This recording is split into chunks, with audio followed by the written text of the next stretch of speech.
ਵਾਹਿਗੁਰੂ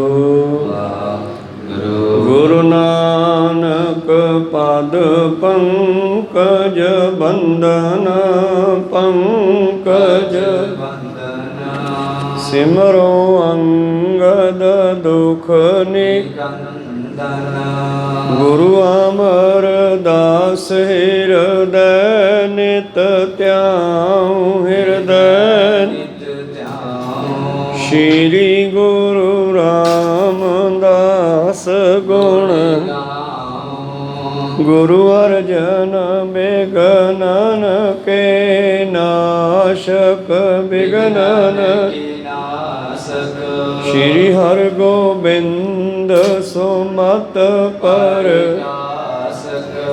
ਸ਼੍ਰੀ ਹਰਿ ਰਾਇ ਨਮੋ ਕਰ ਜੋਰੀ ਨਮੋ ਸ਼੍ਰੀ ਹਰਿ ਕ੍ਰਿਸ਼ਨ ਮਨਾਉ ਗੁਰੂ ਤੇਗ ਬਹਾਦਰ ਪਰਮ ਕਿਰਪਾਲਾ ਪਰਮ ਸ਼੍ਰੀ ਗੁਰੂ ਗੋਬਿੰਦ ਸਿੰਘ ਬਿਸਾਲਾ ਤਰੋ ਤਰਾ ਪਰ ਪੁਨ ਪੁਨ ਸੀਸਾ ਪੁਨ ਪੁਨ ਬੰਦੋ ਬਾਰ ਬਾਰ ਜਗ ਏਕ ਓੰਕਾਰ ਸਤਿਗੁਰੂ ਪ੍ਰਸਾਦ ਸਚ ਹੋਏ। ਵਾਹਿਗੁਰੂ ਜੀ ਕੀ ਫਤਿਹ ਹੈ। ਵਿਨਾਸ਼ਨ ਸੋਏ। ਵਾਹਿਗੁਰੂ ਜੀ ਕੀ ਫਤਿਹ ਹੈ। ਵਿਨਾਸ਼ਨ ਸੋਏ। ਦੋਹਰਾ ਇਤਿਆਦਕ ਜੇ ਵਾਕਿ ਹੈ ਅਰਥ ਨਾ ਜੇ ਵਿਚਾਰ ਵਾਕ ਫਿਰ ਕਰਤ ਪਛਾਨਿਓ ਜਿਨ ਕੋ ਇਮਰਿ ਧਾਰ। ਵਾਹਿਗੁਰੂ ਜੀ ਕਾ ਖਾਲਸਾ ਵਾਹਿਗੁਰੂ ਜੀ ਕੀ ਫਤਿਹ। ਆਓ ਗੁਰੂ ਪਿਆਰੇ ਗੁਰੂ ਸਵਾਰੇ ਸਤਸੰਗੀ ਜਨੋ, ਰੋਜ਼ਾਨਾ ਦੀ ਤਰ੍ਹਾਂ ਪਾਤਸ਼ਾਹ ਜੀ ਕੀ ਅਪਾਰ ਕਿਰਪਾ ਬਖਸ਼ਿਸ਼ ਦਾ ਸਦਕਾ ਪਿਛਲੇ ਪਹਿਰਾਂ ਦੇ ਦੀਵਾਨ ਸਜਾਉਂਦੇ ਹੋਏ ਆਪ ਜੀ ਗੁਰੂ ਚਰਨਾਂ ਵਿਖੇ ਹਾਜ਼ਰੀਆਂ ਲਵਾ ਰਹੇ ਹੋ। ਆਓ ਲੜੀਵਾਰ ਇਤਿਹਾਸ ਦੀ ਕਥਾ ਵਿਚਾਰ ਨਾਲ ਜੁੜਨਾ ਕਰੀਏ ਜੀ। ਉਸ ਤੋਂ ਪਹਿਲਾਂ ਆਪਣੀਆਂ ਅਤੇ ਦਾਸਾਂ ਦੀਆਂ ਗੁਰੂ ਚਰਨਾਂ ਵਿੱਚ ਲਵਾਈਏ ਹਾਜ਼ਰੀਆਂ। ਗੁਰੂ ਕੋ ਬਖਸ਼ਿਆ ਫਤਿਹ ਦਾ ਨਾਰਾ ਕਰੋ ਬੁਲੰਦ ਗੱਜ ਕੇ ਆਖੋ ਜੀ ਵਾਹਿਗੁਰੂ ਜੀ ਕਾ ਖਾਲਸਾ ਵਾਹਿਗੁਰੂ ਜੀ ਕੀ ਫਤਿਹ। ਦੋਹਰਾ ਇਤਿਆਦਕ ਜੇ ਵਾਕਿ ਹੈ ਅਰਥ ਨਾ ਜੇ ਵਿਚਾਰ। ਭਾਈ ਸਾਹਿਬ ਭਾਈ ਦਇਆ ਸਿੰਘ ਜੀ ਸਾਨੂੰ ਆਤਮ ਗਿਆਨ ਬਾਰੇ ਵਿਚਾਰਾਂ ਬਖਸ਼ਿਸ਼ ਕਰ ਰਹੇ ਸੀ। ਪਿਛਲੇ ਸ਼ਬਦਾਂ ਦੀ ਮਹਿਮਾ ਦੱਸਦੇ ਹੋਏ ਭਾਈ ਸਾਹਿਬ ਜੀ ਕਹਿੰਦੇ ਜਿਹੜੇ ਇਸ ਤਰ੍ਹਾਂ ਦੇ ਸ਼ਬਦ ਹੋਣ ਜਿਨ੍ਹਾਂ ਵਿੱਚ ਕੋਈ ਵਿਕਾਰ ਜਾਂ ਦੁਈ ਦਵੈਤ ਨਾ ਹੋਵੇ, ਉਹ ਸ਼ਬਦ ਜਿਨ੍ਹਾਂ ਵਿੱਚ ਕੋਈ ਵਿਭਚਾਰ ਨਹੀਂ ਹੈ, ਕਿਸੇ ਦੇ ਪ੍ਰਥਾਏ ਕੋਈ ਈਰਖਾ ਦਵੈਤ ਨਹੀਂ ਹੈ, ਉਹ ਸ਼ਬਦ ਕੈਸੇ ਹਨ। ਵਾਕ ਫਿਰ ਕਿਰਤ ਪਛਾਨਿਓ ਜਿਨ ਕੋ ਇਮਰਿ ਧਾਰ। ਜਿਨ੍ਹਾਂ ਦੇ ਅਰਥ ਇੱਕ ਰਸ ਹੋਣ ਉਹਨਾਂ ਨੂੰ ਕੁਦਰਤੀ ਕਹਿੰਦੇ ਹਨ। ਜਿਸ ਤਰ੍ਹਾਂ ਪਾਣੀ ਹੈ ਉਹਦਾ ਕਿਸੇ ਦੇ ਨਾਲ ਈਰਖਾ ਨਹੀਂ ਦਵੈਤ ਨਹੀਂ। ਹਵਾ ਹੈ ਅਗਨੀ ਹੈ, ਠੰਡੀ ਚੱਲਦੀ ਹੈ ਸਭ ਨੂੰ ਠੰਡੀ ਹੈ, ਗਰਮ ਚੱਲਦੀ ਹੈ ਸਭ ਨੂੰ ਗਰਮ ਲੱਗਦੀ ਹੈ। ਇਸੇ ਤਰ੍ਹਾਂ ਹੀ ਦਰਖਤਾਂ ਦਾ ਕਿਸੇ ਨਾਲ ਕੋਈ ਵੈਰ ਨਹੀਂ, ਕੁਦਰਤ ਦਾ ਕਿਸੇ ਨਾਲ ਕੋਈ ਵੈਰ ਨਹੀਂ, ਔਰ ਇਹਦੇ ਵਿੱਚ ਕੋਈ ਵਿਕਾਰ ਵੀ ਨਹੀਂ ਹੈ। ਇਸ ਕਰਕੇ ਇਹ ਪ੍ਰਾਕਿਰਤੀ ਭਾਵ ਕੁਦਰਤੀ ਹਨ। ਸਵੈ ਕਲਪ ਵਾਕਿਆ ਸਵਈਆ ਛੰਦ ਜਿਸ ਤੇ ਭੂਤ ਪਏ ਸਭ ਉਤਪਤ ਉਹਨੇ ਜਿਸ ਤੇ ਜੀਵਤ ਤਿਥ ਹੋਏ। ਅੱਗੇ ਭਾਈ ਸਾਹਿਬ ਜੀ ਬਖਸ਼ਿਸ਼ ਕਰਦੇ ਹਨ ਕਿ ਜਿਸ ਤੋਂ ਆਪਾਂ ਸਾਰੇ ਪ੍ਰਾਣੀ ਪੈਦਾ ਹੋ ਰਹੇ ਹਾਂ ਔਰ ਫਿਰ ਸਰੀਰਾਂ ਨੂੰ ਤਿਆਗ ਕਰਕੇ ਅੰਤ ਸਮੇਂ ਸਾਰੇ ਲੈ ਹੋਣਗੇ ਜੀ। ਅੰਤ ਸਮੇਂ ਸਭ ਲੈ ਹੈ ਤਿਸਨੇ ਕਰ ਨਿਸ਼ਚੈ ਉਰਤਾਰੋ ਸੋਏ। ਇਹ ਗੱਲ ਹਿਰਦੇ ਵਿੱਚ ਪੱਕੀ ਜਾਣ ਲਓ ਕਿ ਅਖੀਰ ਅੰਤ ਵੇਲੇ ਆਪਾਂ ਖਤਮ ਹੋ ਕੇ ਭਾਵ ਲੈ ਹੋ ਕੇ ਸਰੀਰ ਨੂੰ ਤਿਆਗ ਕਰਕੇ ਆਪਾਂ ਤਾਂ ਨਹੀਂ ਮਰਨਾ, ਪਰ ਆਪਾਂ ਇਹ ਸਰੀਰ ਛੱਡਣੇ ਆ। ਔਰ ਇਹਨਾਂ ਸਰੀਰਾਂ ਨੂੰ ਛੱਡ ਕੇ ਸਾਡੀਆਂ ਰੂਹਾਂ ਉਸੇ ਦੇ ਵਿੱਚ ਜਾ ਕੇ ਮਿਲ ਜਾਣਗੀਆਂ। ਇਹ ਗੱਲ ਪੱਕੀ ਹਿਰਦੇ ਵਿੱਚ ਧਾਰ ਕੇ ਰੱਖੋ ਜੀ। ਜਾਗਰਤ ਸੁਪਨ ਗੁਰ ਉਬਿਆਨ ਮੈਂ ਮਹਾਮਤਸ ਵਿਚਰਤ ਲਖ ਜੋਏ। ਔਰ ਉਹ ਜਿਹੜਾ ਜਾਗਰਤ ਵਿੱਚ ਵੀ ਕੰਮ ਕਰ ਰਿਹਾ ਹੈ, ਸੁਪਨੇ ਵਿੱਚ ਵੀ ਕੰਮ ਕਰ ਰਿਹਾ ਹੈ, ਔਰ ਸੁਖੋਪਤੀ ਵਿੱਚ ਵੀ ਹੈ। ਉਹ ਕੌਣ ਹੈ? ਪਾਤਸ਼ਾਹ ਕਹਿੰਦੇ ਜਿਵੇਂ ਨਦੀ ਦੇ ਦੋ ਕਿਨਾਰੇ ਹਨ ਔਰ ਉਹਨਾਂ ਦੋ ਕਿਨਾਰਿਆਂ ਦੇ ਵਿੱਚ ਪਾਣੀ ਵਗਦਾ ਹੈ, ਇਸੇ ਤਰ੍ਹਾਂ ਹੀ ਜਾਗਰਤ ਅਤੇ ਸੁਪਨੇ ਦੀ ਇੱਕ ਨਦੀ ਹੈ ਜਿਹਦੇ ਵਿੱਚ ਆਪਾਂ ਵਿਚਰ ਰਹੇ ਹਾਂ ਸਾਰੇ। ਇਸ ਗੱਲ ਨੂੰ ਮਤ ਵਿੱਚ ਵਸਾ ਲਓ।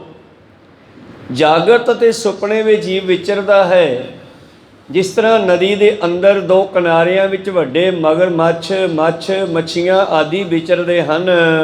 ਤਿਸਿਆ ਤਨ ਤੇ ਸਭ ਸੰਗ ਭੂਤੰਗ ਵਾਕਿਆ ਇਤਿਆਦ ਸਵੈ ਕਲਪ ਹੋਏ। ਉਸ ਆਤਮਾ ਤੋਂ ਹੀ ਆਕਾਸ਼ ਆਦਿ ਪੈਦਾ ਹੋਏ ਹਨ ਤੇ ਉਸੇ ਆਤਮਾ ਤੋਂ ਹੀ ਜਿਹੜਾ ਹੈ ਇਹ ਸ੍ਰਿਸ਼ਟੀ ਪੈਦਾ ਹੋਈ ਹੈ।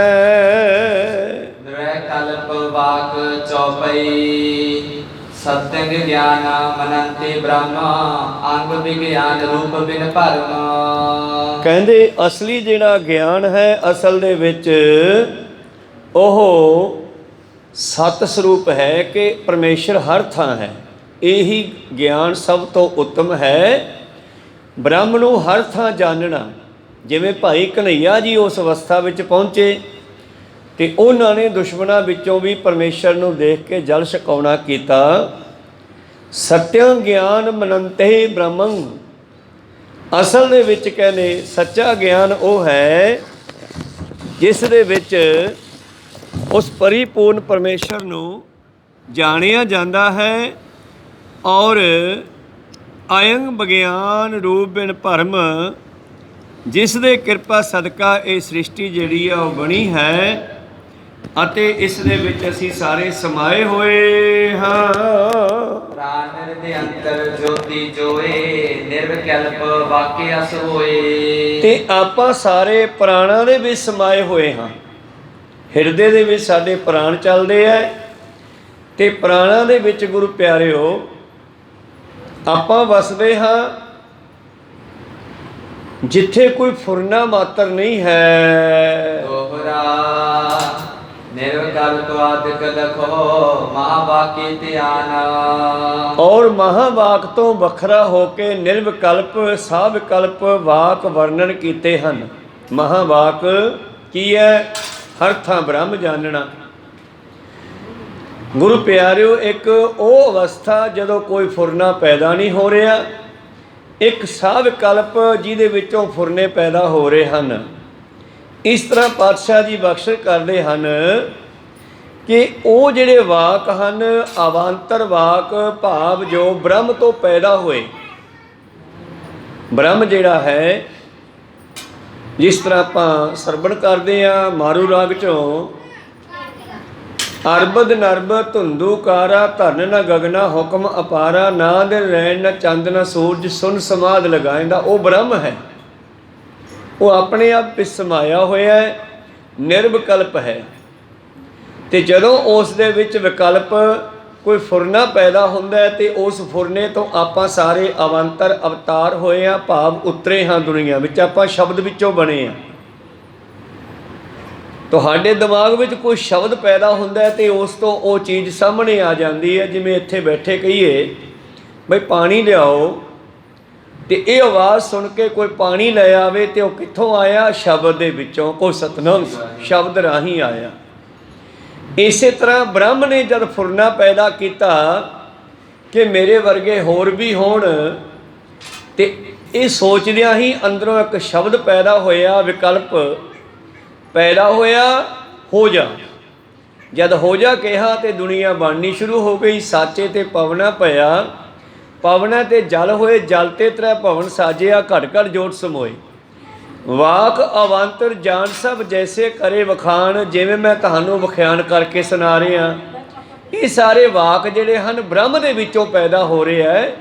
ਭਾਈ ਸਾਹਿਬ ਭਾਈ ਦਇਆ ਸਿੰਘ ਜੀ ਕਹਿੰਦੇ, ਵਾਕ ਅਵੰਤਰ ਜਾਨ ਸਭ ਜੈਸੇ ਕਰੀ ਬਖਾਨ। ਇਹ ਦਿਲ ਵਿੱਚ ਚੰਗੀ ਤਰ੍ਹਾਂ ਸਮਝ ਲਓ, ਜਿਵੇਂ ਮੈਂ ਵਰਣਨ ਕੀਤੇ ਹਨ, ਇਹ ਵਾਕ ਅਵੰਤਰ ਬ੍ਰਹਮ ਤੋਂ ਪੈਦਾ ਹੋਏ ਸ਼ਬਦ ਹਨ। ਕਰਮ ਕਾਂਡ ਦੋਹਰਾ ਕਾਮਕ ਕਰਮ ਨਿਖਦ ਬਿਨਾ ਨਿਤ ਨਿਮਿਤ ਜਿਦੋਏ। ਹੁਣ ਇੱਕ ਉਹ ਸ਼ਬਦ ਹੈ ਜਿਹੜੇ ਕਾਮਨਾ ਕਰਕੇ ਪੈਦਾ ਹੁੰਦੇ ਹਨ। ਕਾਮਾਇਕ, ਕਾਮ ਵਿਸ਼ੇ ਵਿਕਾਰ ਵੀ ਹੈ ਤੇ ਕਾਮ ਕਾਮਨਾ ਵੀ ਹੈ। ਕਾਮਨਾ ਦਾ ਮਤਲਬ ਆਸ਼ਾ ਤ੍ਰਿਸ਼ਨਾ। ਆਸ਼ਾ ਤ੍ਰਿਸ਼ਨਾ ਨਾਲ ਜਾਂ ਕਾਮਨਾ ਨਾਲ ਜਾਂ ਕਾਮ ਵਾਸ਼ਨਾ ਦੇ ਨਾਲ ਜਿਹੜੇ ਸ਼ਬਦ ਪੈਦਾ ਹੁੰਦੇ ਹਨ ਉਹ ਨਖਿੱਧ ਹਨ। ਸਭ ਤੋਂ ਉੱਤਮ ਸ਼ਬਦ ਕੀ ਹੈ? ਬ੍ਰਹਮ। ਔਰ ਬ੍ਰਹਮ ਦੇ ਵਿੱਚੋਂ ਅੱਗੇ ਫੁਰਨੇ ਪੈਦਾ ਹੁੰਦੇ ਹਨ, ਚੰਗੇ ਤੇ ਮਾੜੇ।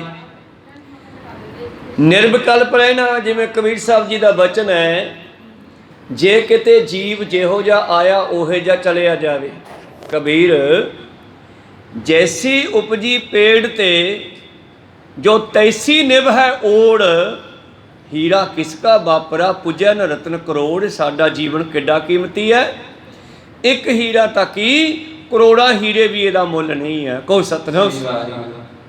ਜੇ ਕਿਤੇ ਜਿਹੋ ਜਿਹਾ ਆਇਆ ਉਹੋ ਜਿਹਾ ਮਿਲ ਜਾਵੇ ਉਹਦੇ ਵਿੱਚ, ਪਰ ਇੱਥੇ ਆ ਕੇ ਮੈਲਾ ਹੋ ਗਿਆ, ਇਸ ਕਰਕੇ ਇਹਦਾ ਮੁੱਲ ਖਤਮ ਹੋ ਗਿਆ। ਜਿਹੜਾ ਮੁੱਲ ਜੀਵ ਦਾ ਸੀਗਾ ਉਹ ਖਤਮ ਹੋ ਗਿਆ। ਤਾਂ ਉੱਤਮ ਸ਼ਬਦ ਸੀਗਾ ਬ੍ਰਹਮ। ਬ੍ਰਹਮ ਨੂੰ ਜਾਣਨਾ, ਬ੍ਰਹਮ ਵਿੱਚ ਮਿਲਣਾ। ਫਿਰ ਅਗਲੇ ਉਸ ਤੋਂ ਪੈਦਾ ਹੋਏ ਸ਼ਬਦ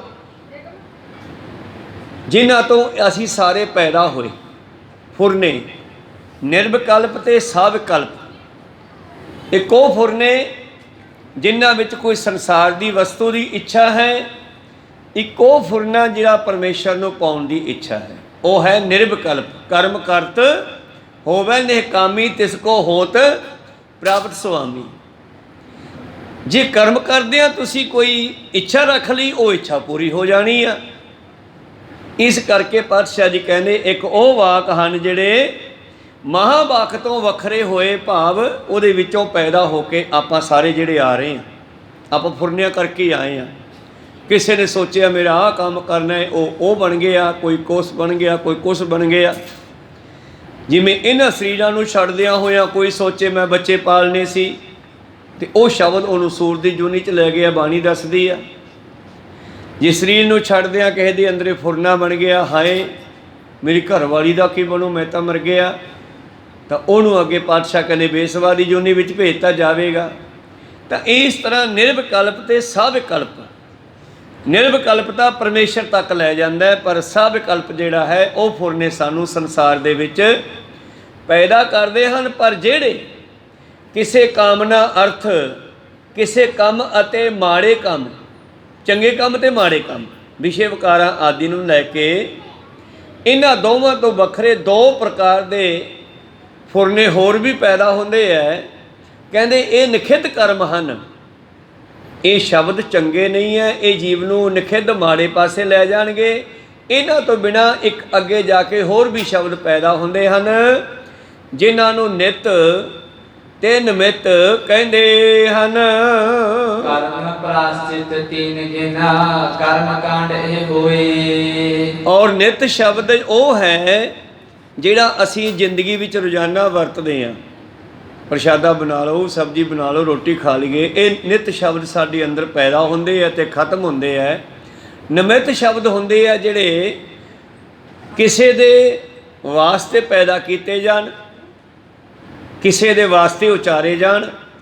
ਇਸ ਤਰ੍ਹਾਂ ਉਹਨਾਂ ਨੂੰ ਨਿਮਿਤ ਕਹਿੰਦੇ ਆ। ਜਿਵੇਂ ਅਵਤਾਰ ਬਹੁਤ ਆਏ ਦੁਨੀਆ ਵਿੱਚ, ਇੱਕ ਨਿੱਤ ਅਵਤਾਰ ਹੈ ਸਾਧੂ ਜਨ, ਸੰਤ ਜਨ। ਨਿੱਤ ਕੋਈ ਨਾ ਕੋਈ ਰੱਬ ਦਾ ਪਿਆਰਾ ਦੁਨੀਆ ਵਿੱਚ ਆਉਂਦਾ ਰਹਿੰਦਾ, ਜਿਨ੍ਹਾਂ ਦੇ ਸਹਾਰੇ ਦੁਨੀਆ ਖੜੀ ਹੈ। ਵੈਸੇ ਪਖੰਡੀ ਵੀ ਬਹੁਤ ਹੈ, ਪਰ ਮੈਂ ਸੱਚ ਵਾਲਿਆਂ ਦੀ ਗੱਲ ਕਰਦਾ। ਉਹ ਨਿੱਤ ਅਵਤਾਰ ਹਨ। ਇੱਕ ਨਿਮਿਤ ਅਵਤਾਰ ਪਰਮੇਸ਼ਰ ਦੇ ਵਾਸਤੇ ਭੇਜੇ ਹੋਏ ਉਹ ਲੋਕ ਜਿਹੜੇ ਇੱਥੇ ਆ ਕੇ ਪਰਮੇਸ਼ਰ ਦੀ ਗੱਲ ਕਰਦੇ ਹੈ। ਅਤੇ ਇੱਕ ਖੁਦ ਅਵਤਾਰ ਜਿਹੜੇ ਹਨ ਉਹ ਪਰਮੇਸ਼ਰ ਆਪ ਜਿਵੇਂ ਨਾਨਕ ਗੁਰੂ ਗੋਬਿੰਦ ਸਿੰਘ ਪੂਰਨ ਗੁਰੇ ਅਵਤਾਰ ਜਗਮਗ ਜੋਤ ਵਿਰਾਜ ਰਹੀ। ਸ਼੍ਰੀ ਗੁਰੂ ਗ੍ਰੰਥ ਮਝਾਰ ਜਾਂ ਅਬਚਲ ਨਗਰ ਮਝਾਰ ਵੀ ਕਹਿ ਦਿੰਦੇ ਆ, ਦੋ ਦੋਹਰੇ ਬਣੇ ਹੋਏ ਨੇ ਇਹ। ਤਾਂ ਉਹ ਹਨ ਖੁਦ ਆਪ ਆਇਆ ਪਰਮੇਸ਼ਰ।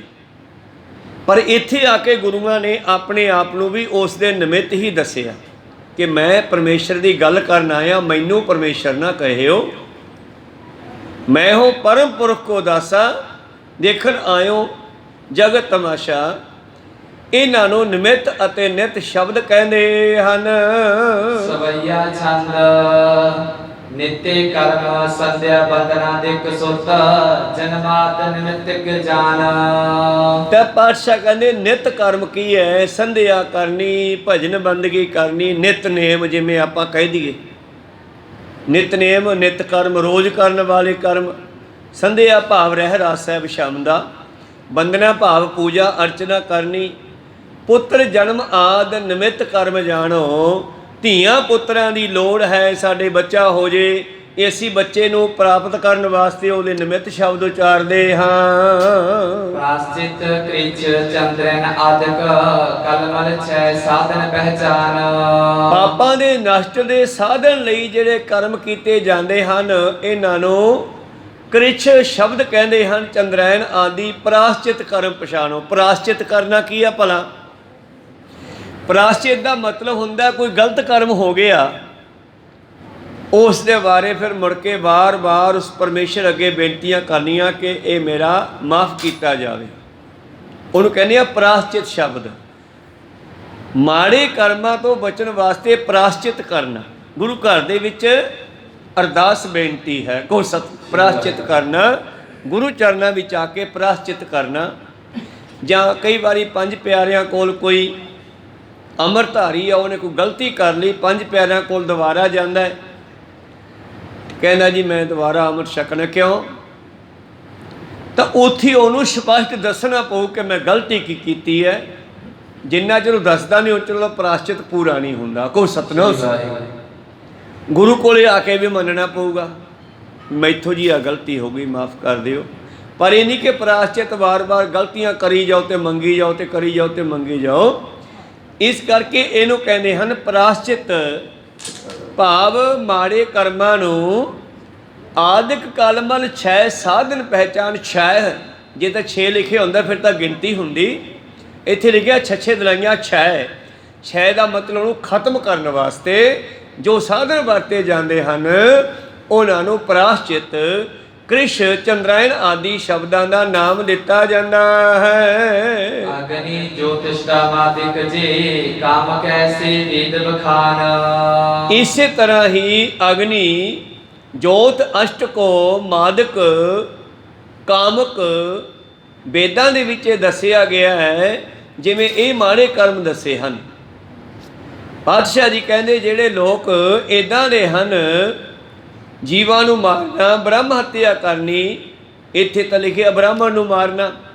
ਹੁਣ ਜੇ ਮੈਂ ਕਹਾਂ ਵੀ ਬ੍ਰਾਹਮਣ ਨੂੰ ਮਾਰਨਾ ਮਾੜਾ ਹੈ, ਤੇ ਕੀ ਗੱਲ ਦੂਜਿਆਂ ਨੂੰ ਮਾਰ ਦਿਓ? ਨਹੀਂ, ਬ੍ਰਹਮ ਨਹੀਂ ਮਾਰਨਾ, ਭਾਵ ਜੀਵ ਹੱਤਿਆ ਕਰਨੀ ਬਿਨਾਂ ਕਿਸੇ ਕਾਰਨ। ਕੋ ਸਤ ਬ੍ਰਹਮ ਸਾਰਿਆਂ ਵਿੱਚ ਹੀ ਹੈ, ਬ੍ਰਹਮ ਕਿਹਦੇ ਵਿੱਚ ਨਹੀਂ?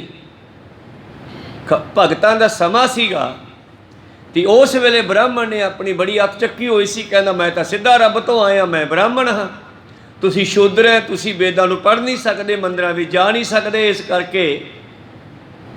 ਤਾਂ ਉਹ ਗਲਤ ਗੱਲ ਸੀ। ਕੋ ਸਤਨਾਮ। ਭਗਤਾਂ ਨੇ ਇਸ ਵਿਸ਼ੇ ਤੇ ਬੜੀ ਜਦੋਜਹਿਦ ਕੀਤੀ ਔਰ ਸਾਰਿਆਂ ਵਿੱਚ ਇੱਕ ਪਰਮੇਸ਼ਰ ਦੀ ਜੋਤ ਦੱਸਣ ਦੀ ਕੋਸ਼ਿਸ਼ ਕੀਤੀ ਔਰ ਆਪਣੀ ਬਾਣੀ ਵਿੱਚ ਉਚਾਰਿਆ। ਭਗਤ ਕਬੀਰ ਸਾਹਿਬ ਜੀ ਨੇ ਕਿ ਤੁਮ ਕਤ ਬ੍ਰਾਹਮਣ ਹਮ ਕਤ ਸੂਦ। ਤੂੰ ਕਿਵੇਂ ਬ੍ਰਾਹਮਣ ਹੋਇਆ, ਅਸੀਂ ਕਿਵੇਂ ਸ਼ੂਦਰ ਹੋਏ? ਹਮ ਕਤ ਲੋਹੂ ਤੁਮ ਕਾ ਦੂਧ। ਤੇਰੀਆਂ ਨਾੜਾਂ 'ਚ ਦੁੱਧ ਵਗਦਾ ਵੀ ਸਾਡੀਆਂ ਨਾੜਾਂ 'ਚ ਲਾਲ ਖੂਨ ਵਗਦਾ, ਤੇਰੇ ਵੀ ਖੂਨ ਹੀ ਵਗਦਾ। ਜੋ ਤੂੰ ਬ੍ਰਾਹਮਣ ਬ੍ਰਾਹਮਣੀ ਜਾਇਆ ਤੂੰ ਆਣ ਬਾਟ ਕਾਹੀ ਨਹੀਂ ਆਇਆ। ਮੈਨੂੰ ਇੱਥੇ ਗੱਲ ਸਪਸ਼ਟ ਕਰਨੀ ਪਈ ਕਿਉਂਕਿ ਜਿੰਨਾ ਚਿਰ ਮੇਰਾ ਸ਼ੰਕਾ ਨਿਕਲਦਾ ਮੈਂ ਤੁਹਾਨੂੰ ਕੀ ਸੁਣਾਵਾਂ। ਤੋ ਬ੍ਰਾਹਮਣ ਨੂੰ ਮਾਰਨਾ ਨਹੀਂ, ਇੱਥੇ ਆ ਬ੍ਰਹਮ ਹੱਤਿਆ। ਬ੍ਰਾਹਮਣ ਕੈਲੀ ਘਾਤ ਕੰਜਕਾ ਅਣਚਾਰੀ ਕਾ ਧਾਨ, ਇਹ ਵੱਡੇ ਪਾਪ ਮੰਨੇ ਗਏ ਨੇ ਜੀਵ ਦੇ ਵਾਸਤੇ, ਮਨੁੱਖ ਦੇ ਵਾਸਤੇ। ਬ੍ਰਹਮ ਹੱਤਿਆ ਕਰਨੀ, ਵੈਸੇ ਮਨੁੱਖ ਨੂੰ ਮਾਰਨਾ ਚੰਗਾ ਨਹੀਂ। पर अगे जाके संतां महापुरुषां नूं मार देना, जिवें गुरु अर्जन देव जी की शहीदी होनी, गुरु तेग बहादुर शहीदी होनी, साहिबजादियां दीयां शहीदियां करनियां, इन्हां दे शहीदियां दे नाल मुगलों दीयां जड़ां पट्टियां गईयां। कोई सतनाम। भाव उन्हां वास्ते बहुत वड्डा पाप कर्म सी। यह चंदू वर्गियां वास्ते पाप कर्म सीगा, उन्होंने गलतियां कीतियां, लेकिन सतगुरां नूं दस दिता कि सच दे वास्ते किवें जिउणा है ते सच वास्ते मरना भी जरूरी है। वो सानू सिखाउण वास्ते शहीदियां भी पा गए। कहो सतनाम। सच नहीं छड्डना अपना, बाहें जिन्हां दी पकड़ी आ सिर दीजा बाहें ना छोड़ी। इस तरह जिहड़े ये शब्द हन,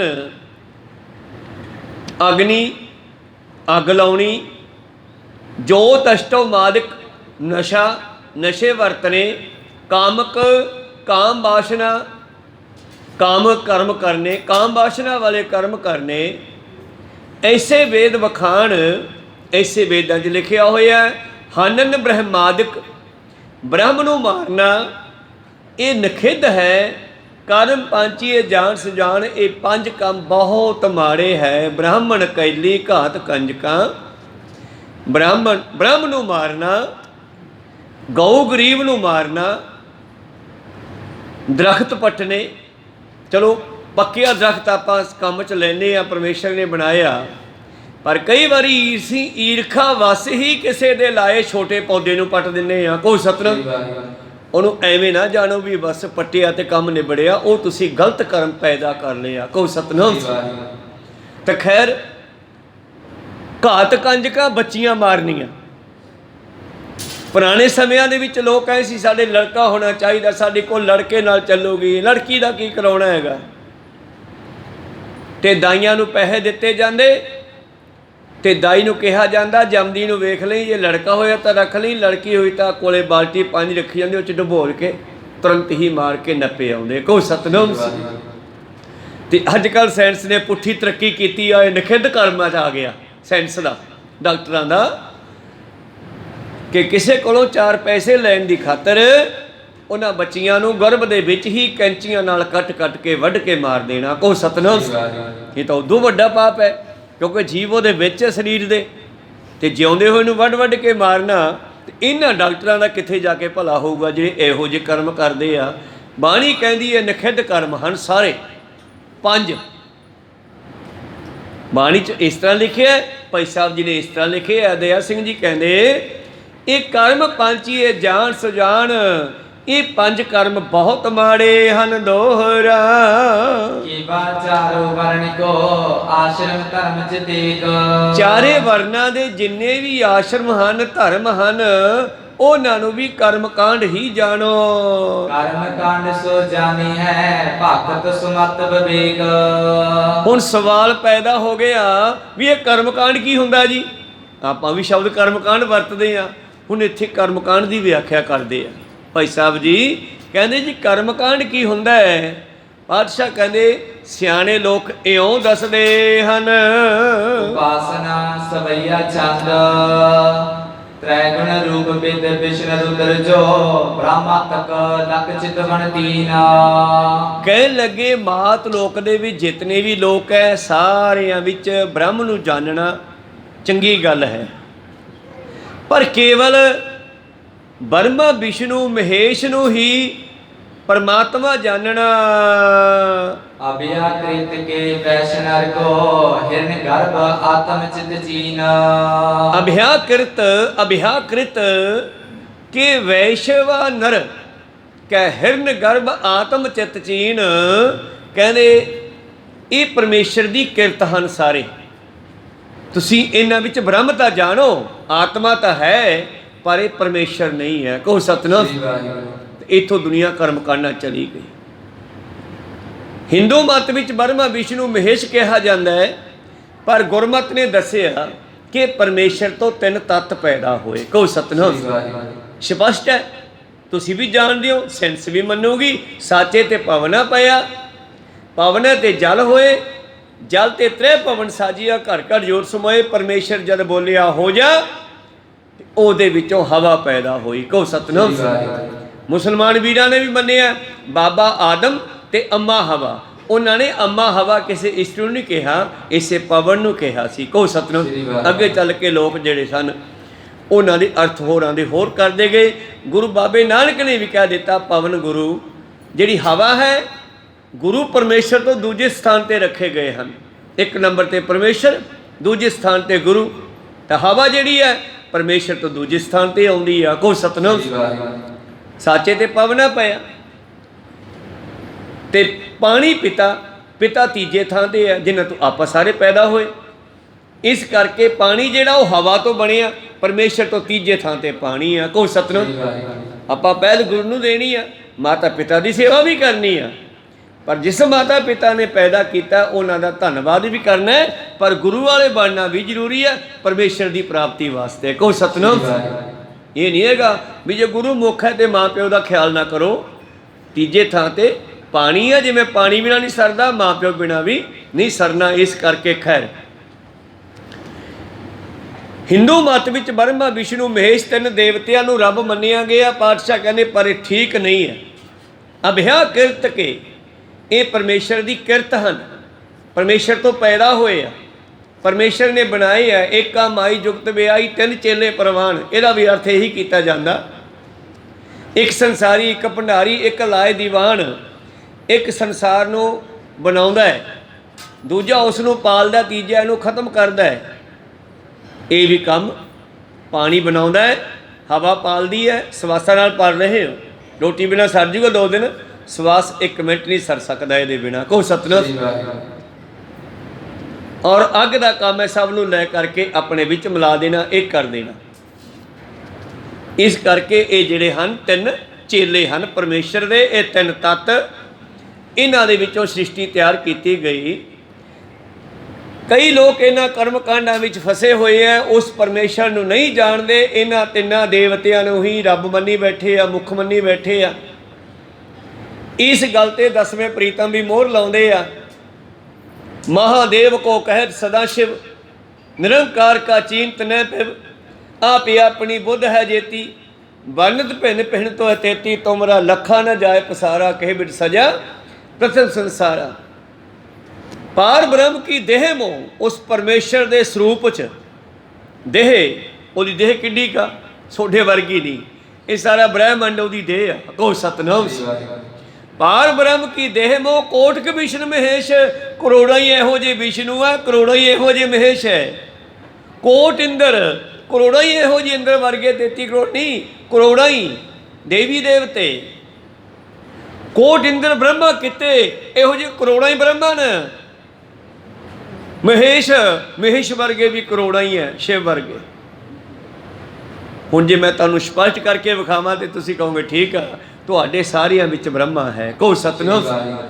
ਕਿ ਤੁਸੀਂ ਆਪਣੇ ਪਿਓ ਤੋਂ ਪੈਦਾ ਨਹੀਂ ਹੋਏ ਤੇ ਤੁਹਾਡੇ ਤੋਂ ਅੱਗੇ ਬੱਚੇ ਨਹੀਂ ਪੈਦਾ ਹੋਏ, ਤੇ ਬ੍ਰਹਮਾ ਦਾ ਕੰਮ ਹੈ ਸ੍ਰਿਸ਼ਟੀ ਸਾਜਣੀ, ਤੇ ਉਹ ਹੈਗਾ ਪਾਣੀ। ਤੇ ਪਾਣੀ ਦੀ ਬੂੰਦ ਤੋਂ ਆਪਾਂ ਸਾਰੇ ਬਣ ਰਹੇ ਹਾਂ, ਅੱਗੇ ਤੋਂ ਅੱਗੇ, ਅੱਗੇ ਤੋਂ ਅੱਗੇ। ਕਹੋ ਸਤਿਨਾਮ। ਤੁਹਾਡੇ ਸਭ ਦੇ ਵਿੱਚ ਹੀ ਬ੍ਰਹਮਾ ਹੈ, ਸਭ ਦੇ ਵਿੱਚ ਹੀ ਵਿਸ਼ਨੂੰ ਹੈ, ਸਭ ਦੇ ਵਿੱਚ ਹੀ ਮਹੇਸ਼ ਹੈ। ਤੋ ਇਸ ਕਰਕੇ ਇਹ ਹੈ ਪਾਰ ਬ੍ਰਹਮ ਦਾ ਵਿਰਾਟ ਸਰੂਪ, ਜਿਹੜਾ ਕ੍ਰਿਸ਼ਨ ਜੀ ਨੇ ਅਰਜਨ ਨੂੰ ਦਿਖਾਇਆ। ਕਹੋ ਸਤਿਨਾਮ। ਉਹ ਮੰਡਾ ਨਹੀਂ ਸੀਗਾ, ਉਹ ਕਹਿੰਦਾ ਜੀ ਆਪਾਂ ਤਾਂ ਮਾਮੇ ਭੂਆ ਦੇ ਪੁੱਤਰ। ਕਹਿੰਦੇ ਨਹੀਂ, ਆਪਾਂ ਕਈ ਯੁੱਗਾਂ ਤੋਂ ਹੁੰਦੇ ਤੁਰੇ ਆ ਰਹੇ ਹਾਂ,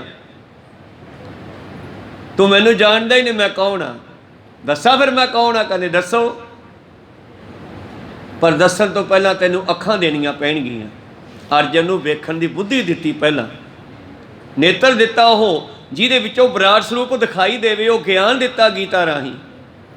ਫਿਰ ਜਦੋਂ ਉਹਨੂੰ ਉਹ ਗਿਆਨ ਦੀ ਸਮਝ ਆਈ, ਤੇ ਫਿਰ ਕ੍ਰਿਸ਼ਨ ਦੇ ਵਿੱਚੋਂ ਹੀ ਉਸ ਨੂੰ ਬਹੁਤ ਸਾਰੀਆਂ ਰੂਹਾਂ ਪੈਦਾ ਹੁੰਦੀਆਂ ਵਿਖਾਈਆਂ, ਤੇ ਬਹੁਤ ਸਾਰੀਆਂ ਰੂਹਾਂ ਸਰੀਰਾਂ ਨੂੰ ਛੱਡ ਕੇ ਉਹਦੇ ਵਿੱਚ ਸਮਾਉਂਦੀਆਂ ਵਿਖਾਈਆਂ।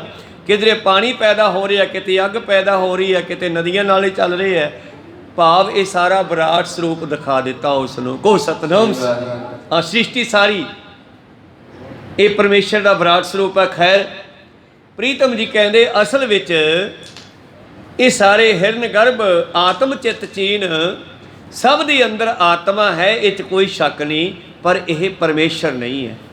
ਇਹ ਪਰਮੇਸ਼ਰ ਦੀਆਂ ਕਿਰਤਾ ਹਨ। चित वे एक आत्मा इन प्रत किदो उपासे सो गुण प्रवीण।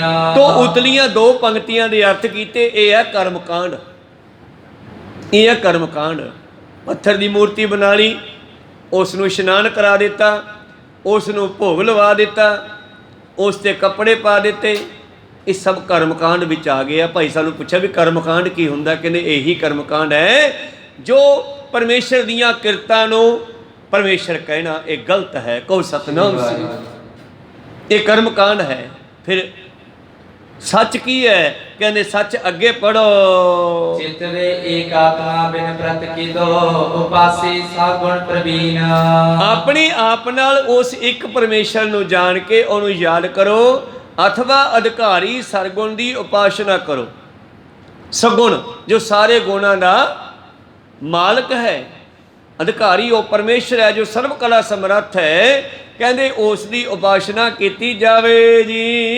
अंग ब्रह्मा सम चिंतन के बाद निर्गुण उपास भाव एक पीन। ਜਾਂ ਤਾਂ ਉਸ ਪਰਮੇਸ਼ਰ ਨੂੰ ਸਾਰਿਆਂ ਵਿੱਚ ਦੇਖੋ, ਪਰ ਸਰੀਰਾਂ ਨੂੰ ਪਰਮੇਸ਼ਰ ਨਾ ਕਹੋ। ਆਤਮਾ ਸਾਰਿਆਂ ਵਿੱਚ ਇੱਕੋ ਹੀ ਆ। ਸਤ ਹੈ ਸਤ ਕਰ ਬਾਚਾ ਜਾਣ, ਆਤਮਾ ਰਾਮ ਲਿਹੋ ਪ੍ਰਵਾਨ, 'ਚ ਕੋਈ ਸ਼ੱਕ ਨਹੀਂ। ਪਰ ਪੱਥਰ ਪੂਜਾ, ਮੂਰਤੀ ਪੂਜਾ, ਕਬਰਾਂ ਦੀ ਪੂਜਾ, ਮੜੀਆਂ ਮਸਾਣੀਆਂ ਦੀ ਪੂਜਾ, ਇਹ ਕਰਮ ਕਾਂਡ ਹੈ। ਇਸ ਗੱਲ ਨੂੰ ਕੱਟਿਆ ਮੇਰੇ ਪ੍ਰੀਤਮ ਨੇ ਬਾਣੀ ਵਿੱਚ। ਦੁਬਦਾ ਨਾ ਪੜੋ ਹਰ ਬਿਨ ਹੋਰ ਨਾ ਪੂਜੋ, ਮੜੈ ਮਸਾਨ ਨਾ ਜਾਈ। ਜੇ ਜਾਈ ਕਹਿ ਦਈਏ ਤਾਂ ਮਾਨੋ ਗੁਰੂ ਸਾਹਿਬ ਸਾਨੂੰ ਹੁਕਮ ਦੇ ਰਿਹਾ ਨਹੀਂ ਜਾਣਾ। ਜੇ ਜਾਈ ਕਹਿ ਦਈਏ ਤਾਂ ਮੈਂ ਨਹੀਂ ਜਾਂਦਾ ਕਿਧਰੇ ਹੋਰ ਤੈਥੋਂ ਬਿਨਾ। ਕੋ ਸਤਨਾਮ। ਦੁਬਦਾ ਨਾ ਪੜੋ ਹਰ ਬਿਨ ਹੋਰ ਨਾ ਪੂਜੋ, ਮੜੈ ਮਸਾਨ ਨਾ ਜਾਈ। ਤ੍ਰਿਸ਼ਨਾ ਰਾਤ ਨਾ ਪਰ ਕਰ ਜਾਵਾਂ, ਤ੍ਰਿਸ਼ਨਾ ਨਾਮ ਬੁਝਾਈ। ਇਸ ਕਰਕੇ ਇਹ ਕੀ ਹੋ ਗਿਆ? ਇਹ ਹੈ ਪਰਮੇਸ਼ਰ ਦਾ ਸਿਮਰਨ। ਚਿਤਵੈ ਏਕ ਆਤਮਾ ਇਨ ਪ੍ਰਤੀ, ਇਹਨਾਂ ਸਾਰਿਆਂ ਵਿੱਚ ਇੱਕ ਆਤਮਾ ਨੂੰ ਜਾਣੋ। ਕਿਲੋ ਉਪਾਸਾ ਸਗੁਣ ਪ੍ਰਵੀਨ, ਤੇ ਉਪਾਸ਼ਾ ਪੂਜਨਾ ਕਰਨੀ ਹੈ ਤੇ ਪਰਮੇਸ਼ਰ ਦੀ ਕਰੋ ਸਿਆਣੇ ਸਿੱਖੋ। ਪੂਜਾ ਅਕਾਲ ਕੀ, ਪਰਚਾ ਸ਼ਬਦ ਕਾ, ਦੀਦਾਰ ਖਾਲਸੇ ਕਾ। ਕੋ ਸਤਨਾਮ। ਭਾਵ ਸੰਸਾਰ ਦੇ ਵਿੱਚ ਪਰਮੇਸ਼ਰ ਵਸਦਾ ਹੈ ਆਤਮਾ ਕਰਕੇ, ਪਰ ਇੱਕ ਉਹ ਅਵਸਥਾ ਹੈ ਜਿਹੜੀ ਨਿਰੋਲ ਹੈ। ਅਸੀਂ ਉਹਦੇ ਨਾਲ ਜੁੜਨਾ ਹੈ, ਸਰੀਰਾਂ ਬਾਡੀਆਂ ਨਾਲ ਨਹੀਂ ਜੁੜਨਾ। ਕਿੰਨੀ ਗੱਲ ਕਲੀਅਰ ਕਰਨੀ ਪਈ। ਅੱਗੇ ਪ੍ਰੀਤਮ ਜੀ ਕਹਿੰਦੇ ਇਸ ਗੱਲ ਨੂੰ ਜਾਣਨਾ ਕਰੋ ਜੀ। अंग ब्रह्मा सम चिंतन के बाद निर्गुण उपास भाव एक पीन। ਅਹੰ ਬ੍ਰਹਮ ਅੰਸਮੀ ਚਿੰਤਨ ਵਿੱਚ ਰਹੇ, ਮੈਂ ਪਰਮੇਸ਼ਰ ਦੀ ਅੰਸ਼ ਹਾਂ। ਇਹ ਗੱਲ ਹਮੇਸ਼ਾ ਯਾਦ ਰੱਖੋ। ਸੰਸਾਰ ਵਿੱਚ ਵਿਚਰਦੇ ਆ, ਵਿਚਰੋ ਸੰਸਾਰ ਵਾਂਗੂ। ਜਣੇ ਖਣੇ ਨੂੰ ਇਹ ਨਹੀਂ ਕਹਿਣਾ ਫਿਰਨਾ ਕਿ ਮੈਂ ਹੀ ਰੱਬ ਹਾਂ, ਸਾਰੀ ਰੱਬ ਆ, ਕੋਈ ਘੱਟ ਨਹੀਂ ਹੈਗਾ। ਕੋਈ ਸਤਨਾਮ। ਕਹਿੰਦੇ ਨਹੀਂ ਫਿਰਨਾ, ਇਹ ਗੱਲ ਮੰਨਣੀ ਆ ਕਿ ਮੈਂ ਪਰਮੇਸ਼ਰ ਦੀ ਅੰਸ਼ ਹਾਂ, ਇਹ ਵੀ ਪਰਮੇਸ਼ਰ ਦੀ ਅੰਸ਼ ਹੈ। ਕਹੋ ਸਤਨਾਮ। ਇਹ ਸਾਰੇ ਪਰਮੇਸ਼ਰ ਦੀ ਅੰਸ਼ ਹੈ। ਇਹ ਗੱਲ ਹਿਰਦੇ ਵਿੱਚ ਮੰਨਣੀ ਹੈ। ਇਹ ਗੱਲ ਧੰਨ ਧੰਨ ਸ੍ਰੀ ਗੁਰੂ ਅਰਜਨ ਦੇਵ ਜੀ ਮਹਾਰਾਜ ਜਿਸ ਵੇਲੇ ਸ੍ਰੀ ਅੰਮ੍ਰਿਤਸਰ ਸਾਹਿਬ ਤੋਂ ਲਾਹੌਰ ਨੂੰ ਜਾਣ ਲੱਗੇ, ਸੱਦਾ ਆਇਆ, ਸੁਨੇਹਾ ਆਇਆ, ਤੇ ਉਸ ਵੇਲੇ ਸਤਿਗੁਰਾਂ ਨੇ ਕੋਠੜੀ ਸਾਹਿਬ ਦੇ ਵਿੱਚ, ਜੋ ਹੁਣ ਸੱਚਖੰਡ ਸਾਹਿਬ ਦੇ ਵਿੱਚ ਆਪਣਾ ਅਕਾਲ ਤਖਤ ਸਾਹਿਬ ਦੇ ਵਿੱਚ ਸੱਚਖੰਡ ਹੈ, ਉਹ ਕੋਠੜੀ ਸਾਹਿਬ ਆ ਉਸ ਦਾ ਪੁਰਾਤਨ ਨਾਮ। ਉੱਥੇ ਬੈਠ ਕੇ ਇੱਕ ਮੀਟਿੰਗ ਕੀਤੀ ਸਿਆਣੇ ਸਿੱਖਾਂ ਨੂੰ, ਬਾਬਾ ਬੁੱਢਾ ਜੀ, ਭਾਈ ਗੁਰਦਾਸ ਜੀ ਵਰਗਿਆਂ ਨੂੰ ਕੋਲ ਲੈ ਕੇ ਸਲਾਹ ਮਸ਼ਵਰਾ ਕੀਤਾ ਬਈ ਸਾਨੂੰ ਲਾਹੌਰੋਂ ਸੱਦਾ ਆਇਆ ਤੇ ਅਸੀਂ ਰਾਜੇ ਦੇ ਕੋਲ ਜਾਣਾ ਹੈ ਲਾਜ਼ਮੀ, ਤੇ ਸਾਡੇ ਨਾਲ ਜਾਣਗੇ 5 ਸਿੱਖ, ਭਾਈ ਜੇਠਾ, ਲੰਗਾਹਾ, ਪਿਰਾਣਾ ਆਦਿ, ਔਰ ਪਿੱਛੇ ਗੁਰਤਾ ਗੱਦੀ ਕਿਹਨੂੰ ਸੰਭਾਈਏ। ਤੇ ਬਾਬਾ ਬੁੱਢਾ ਜੀ ਦਾ ਫਿਰ ਵਜ਼ੀਰ ਆ ਗੁਰੂ ਘਰ ਦੇ, ਕਹਿੰਦੇ ਜੀ ਤੁਹਾਡੇ ਪੁੱਤਰ ਤੋਂ ਸਿਆਣਾ ਹੋਰ ਕਿਹੜਾ ਹੋ ਸਕਦਾ। ਹੁਣ ਥੋੜ੍ਹੇ ਦਿਨਾਂ ਬਾਅਦ ਗੁਰਤਾ ਗੱਦੀ ਦਿਵਸ ਆਵੇਗਾ 6ਵੇਂ ਪਾਤਸ਼ਾਹ ਜੀ ਦਾ। ਕਹਿਣ ਲੱਗੇ ਚਲੋ ਠੀਕ ਹੈ, ਸਲਾਹ ਮਸ਼ਵਰਾ ਬਣ ਗਿਆ, ਪੱਗ ਗਿਆ। ਤੇ ਸਤਿਗੁਰੂ ਅਰਜਨ ਦੇਵ ਜੀ ਨੇ ਫਿਰ ਦੱਸੀ ਸਾਰੀ ਕਹਾਣੀ ਕਿ ਮੇਰੇ ਉੱਥੇ ਲਾਹੌਰ ਜਾਣ ਤੋਂ ਬਾਅਦ ਹੋ ਸਕਦਾ ਮੇਰਾ ਸਰੀਰ ਵੀ ਉੱਥੇ ਤਿਆਗਿਆ ਜਾਵੇ, ਉਸ ਤੋਂ ਬਾਅਦ ਗੁਰਤਾ ਗੱਦੀ ਇਹਨਾਂ ਨੂੰ ਦੇਣੀ ਆ।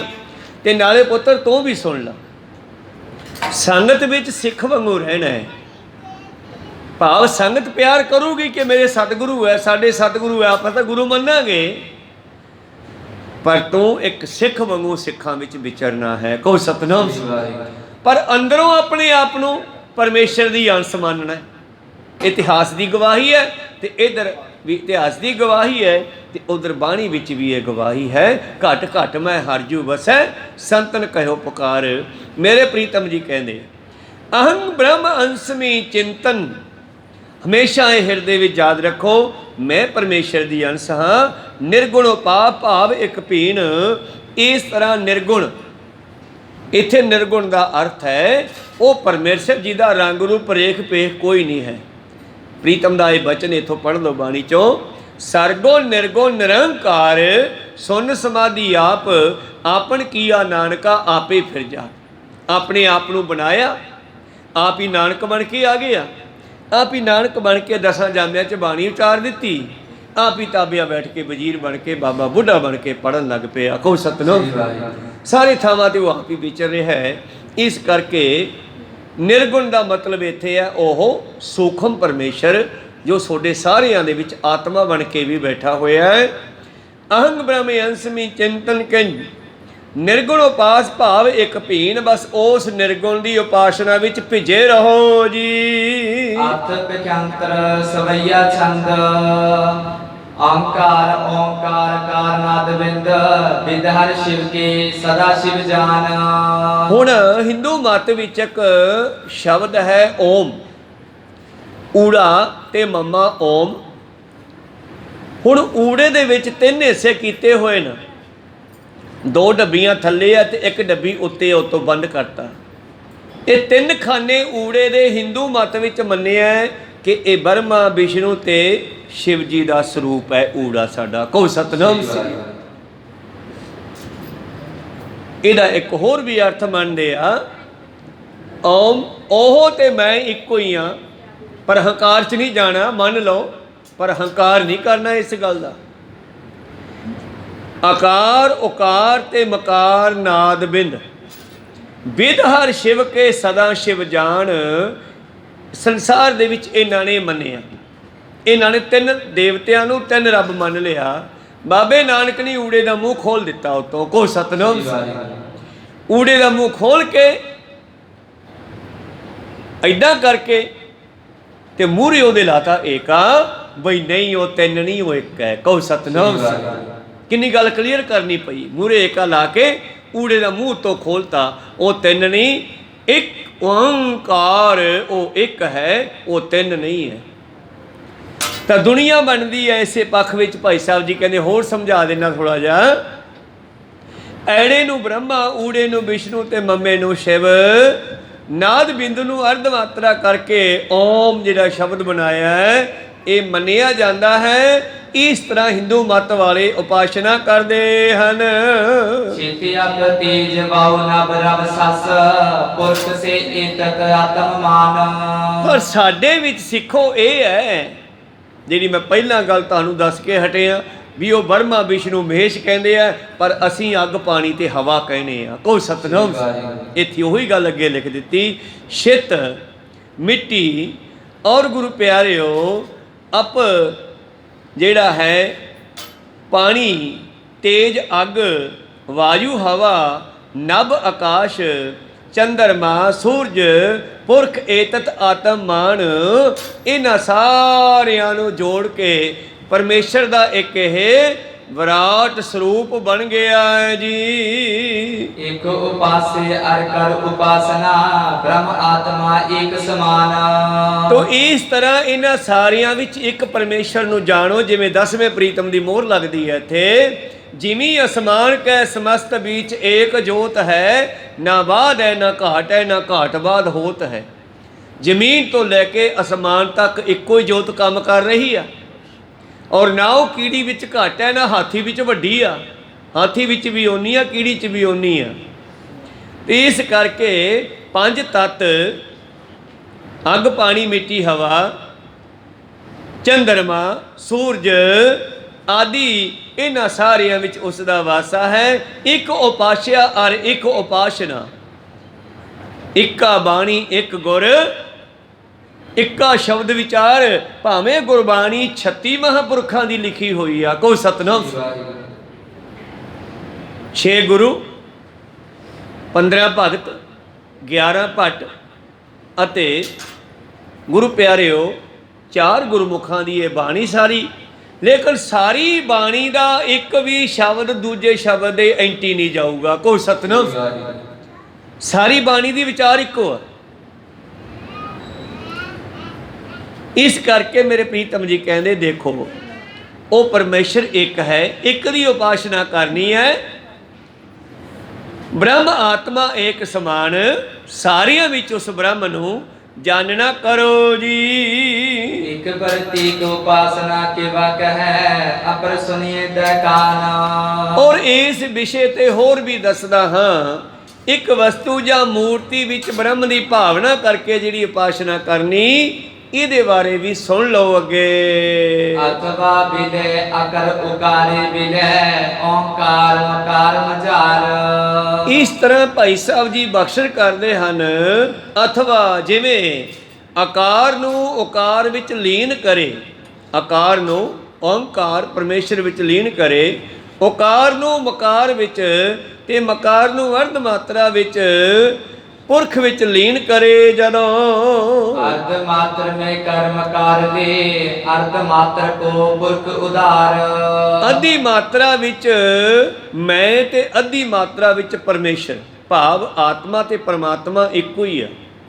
ਹੁਣ ਪਾਤਸ਼ਾਹ ਜੀ ਉਹ ਜਿਹੜੇ ਪਹਿਲਾਂ ਆਕਾਰ ਮਕਾਰ ਉਕਾਰ ਉਹਨਾਂ ਦੇ ਬਣਾਏ ਹੋਏ ਸੀ, ਉਹਨਾਂ ਦੇ ਉੱਤੇ ਅੱਗੇ ਚੱਲ ਕੇ ਸਮਝਾਉਂਦੇ ਹਨ ਕਿ ਅਰਧ ਮਾਤਰਾ ਵਿੱਚ ਪੁਰਖ ਵਿੱਚ ਲੀਨ ਕਰੇ ਤੇ ਪੁਰਖ ਨੂੰ ਪਰਮਾਤਮਾ ਵਿੱਚ ਸਥਿਤ ਕਰੋ, ਭਾਵ ਆਪਣੇ ਆਕਾਰ ਨੂੰ ਉਕਾਰ ਵਿੱਚ ਮਿਲਾ ਦਿਓ। ਕਿਸ ਤਰ੍ਹਾਂ ਸਿਮਰਨ ਕਰਦੇ ਆ, ਕਰ ਤਪੱਸਿਆ ਜਬਹਮ ਭਇਓ, ਦਵੈ ਤੇ ਏਕ ਰੂਪ ਹੋਏ ਗਇਓ। मिटा दे अपनी हस्ती को अगर कुछ मर्तबा चाहे, जैसे कि दाना खाक में मिलकर गुले गुलजार होता है। को सतनाम। आकार नू ओंकार विच मिला दिओ, भाव अपनी मैं नू खत्म कर दिओ। को सतनाम। और स्पष्ट तौर दे उत्ते मीरा बाई ने इन्ना भजन कीता, इन्ना भजन कीता, उन्हां दे इतिहास विच दसदे है कि राणा जिहड़ा मीरा बाई नूं खत्म करन ते तुलिया होया सी, क्योंकि उस वेले दे जिहड़े ब्राह्मण सी ना, उन्हां ने राजे कोले एवें चुगली करदे रहना, राजा साहब तुसी राजा साहब तुहाडी घरवाली एवें चम्यारां दे पैरी पैंदी फिरदी आ। और रविदास भगत जी नूं मनदी सी, कृष्ण जी नूं मनदी सी। को सतनाम। मौके ते रविदास जी दी सेवका सी बीबी, पर वैसे कृष्ण जी दी उपासना करदी सी, द्वापर युग दे अवतार दी। हर वेले दुतारा तुम्बा कोले हुंदा, उन्हां दे भजन गाउंदी। ते गुरु प्यारिओ राणे ने इन्हां ब्राह्मणां दी चुक विच आके अपनी बेइज्जती महसूस करके मीरा बाई नूं मारन दी कोशिश कीती। को सतनाम। एक वारी इसने सोने दे हार वाला डब्बा लिया, उहदे विच भयानक सप बंद कीता, अपने सेवादारां नूं फड़ा के नौकरां नूं कहंदा जाओ मीरा बाई मंदिर च बैठी होनी आ, उन्होंने कह दिओ राणे तेरे वास्ते 9 ਲੱਖਾਂ हार तैयार किया है, पाला। तो जो डब्बा खोलेगी डंग मारेगा सप ते मर जाऊगी। पर वो बैठी सी भजन विच, ते भजन दे विच सारी शक्ति अखां च आ जाती है। नानक नदी नदर निहाल इसे नूं कहा। को सतनाम। वो इस वेले भजन कर रही सी, ते जिस वेले नौकर ने जाके डब्बा मूहरे रखिया, कहंदा रानी साहिबा राजा साहब ने 9 ਲੱਖਾਂ हार तैयार करवाया, इनू पहन लो। तो मीरा बाई ने उस तरह भजन करदिया करदिया डब्बा खोलिया, हथ पाया, गल च पाया, वो सप तो हार बन गया। खो सतनाम। नजर जिन्हां दी कीमिया कौडियों करदे लाल, ये भी सूफी फकीरां दे बचन।